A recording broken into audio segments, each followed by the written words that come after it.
This is the second project we did together, but it's the first one that was from ground up. A lot of you guys were here when we unveiled the Elvis paint job. What happened with this bike is I heard there was this 2016 Heritage Softail sitting in a barn that wasn't being ridden, but they didn't buy it because it had flat tires. I was like, what the? You didn't buy a 2016 Heritage?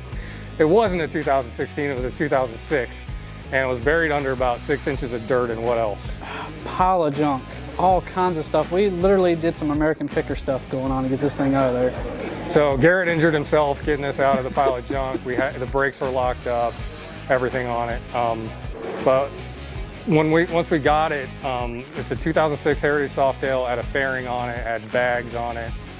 Once we got it and cleaned it up, we realized we could really just wash this, change out a few parts, and probably sell it for like 7,000 bucks. But we're like, that's boring. We don't want to do that. So we decided to tear it all the way apart, took pretty much everything off of the bike and rebuilt it from the ground up. The only thing that's original on it is the frame and the engine and the tank. We kept the tank and just painted it. It was a rusty, dusty piece of garbage. Do you want to do a drum roll?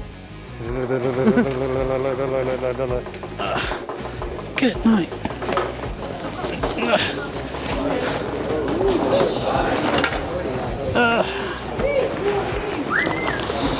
That is a lot of work. So the good thing about this bike is it only had 10,000 miles on it, and so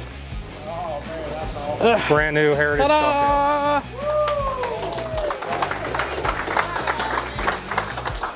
Basically, we did a 4-inch stretch rear fender. We did a street glide front fender, and stripped the tank.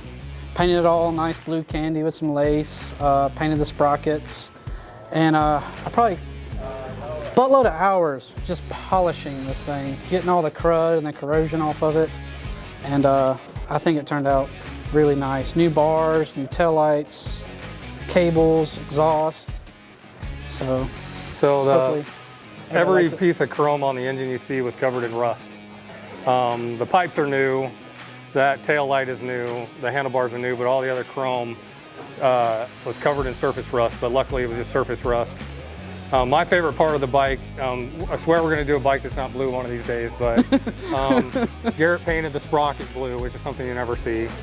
And we put 14-inch apes on there. I know people like the 18s or whatever, but we wanted to make this rideable. And if somebody buys it and they want to put 16-inch apes on it, we'll change them out. The seat's very uncomfortable, but it looks cool. I've gotten to ride it 10 miles so far, and it's a favorite of the 3 that I have at the moment. It rides like a dream. It's an awesome bike.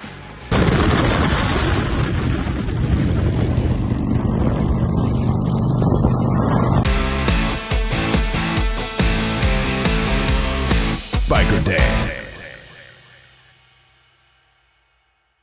Hey, I'm Dr. Glenn Glass of Glass Orthodontics. At Orthodontics, we're not really treating a disease. This is about aesthetics, this is about feel good. You boil it all down, this is about self-esteem. So we try to make it fun, and we just try to make it a great experience for everybody. If you want the straightest choppers in the Southeast, you come on down, this is where you get them. Bike nights are back. It is warming up. Let's ride. Every first Thursday of the month, starting in March at Eagles Talon on Copter Road. Come say hi to Martha, get a nice drink, get some good food, and maybe get a patch for your vest. You can even get a Biker Dad patch if you ask nicely. Eagles Talon for all your gear, patches, apparel, and everything else biker. And also just want to say thank you to Martha and her team for 13 years of serving the biker community on the Gulf Coast. There's a little place in downtown Mobile on the corner of Fat and Happy, and it's one of my favorites. Bob's Downtown Diner isn't just a great place to eat, and home of the best French toast you'll ever eat. It's one of the best things you'll ever put in your mouth. It's also an important part of the community, and not just the biker community. I'm grateful, I'm grateful for the bikers that I meet from all over the country. Bob's is a hot spot for bikers and very biker friendly, but it's also family friendly. I like to bring my kids here Sunday after church for brunch. Please visit my friend Tony Sawyer at Bob's Downtown Diner and check them out on the corner of fatandhappy.com. This is not your typical taco. PS Taco on Cottage Hill in West Mobile loads them with fresh ingredients, and they make everything and I mean everything right here in the restaurant. Chef Danny and her staff create the season, the sauce, and everything in between. We're gourmet upscale tacos where everything is made here in the kitchen, so it's the flavors. PS Taco on Cottage Hill Road in West Mobile. Definitely worth a ride to eat. Go check them out.